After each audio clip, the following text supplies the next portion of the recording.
കഴിഞ്ഞ ദിവസം BJP ഒരു ധവളപത്രം പുറത്തിറക്കിയിരിക്കുന്നു. കോൺഗ്രസിന്റെ 10 വർഷത്തെ ഭരണകാലത്ത് നമ്മളുടെ രാജ്യം തകർച്ചയിലേക്ക് പോയതിന്റെ കണക്ക് സഹിതമാണ് ആ ധവളപത്രം പുറത്തിറക്കിയിരിക്കുന്നത്.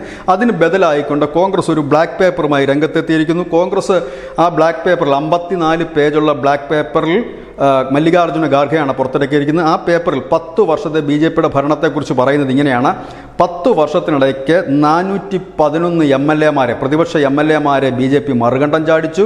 കോൺഗ്രസിൻ്റെ അനവധി സർക്കാരുകളെ അട്ടിമറിച്ചു. അങ്ങനെ ഫെഡറൽ സംവിധാനം തകർത്ത് തരിപ്പണമാക്കുകയാണ് കോൺഗ്രസ് ചെയ്തതെന്ന് പറയുന്നു. ഏതായാലും ഈ MLA-മാരുടെ സംഖ്യ വളരെ ഞെട്ടലുളവാക്കുന്നതാണ്. 10 വർഷം കൊണ്ട് 411 MLA-മാരെ മറുകണ്ഠം ചാടിക്കുക എന്നുള്ളത് ഒരു ചെറിയ കാര്യമല്ല, ഒരു വലിയ കാര്യം തന്നെയാണ്. അതിൽ ഒരു പ്രധാന ഘടകം ആരും ബലം പ്രയോഗിച്ച് മാറ്റിയെടുക്കുന്നതല്ല. പകരം ഈ BJPയോടൊപ്പം പോയ MLA-മാരാണ് കൂടുതലും. അതിലേറ്റവും കൂടുതൽ പോയിരിക്കുന്നത് കോൺഗ്രസിൽ നിന്നാണ്, JDU-ൽ നിന്നാണ്, മറ്റു പല പ്രതിപക്ഷ പാർട്ടികളിൽ നിന്നും MLA-മാർ പോയിട്ടുണ്ട്.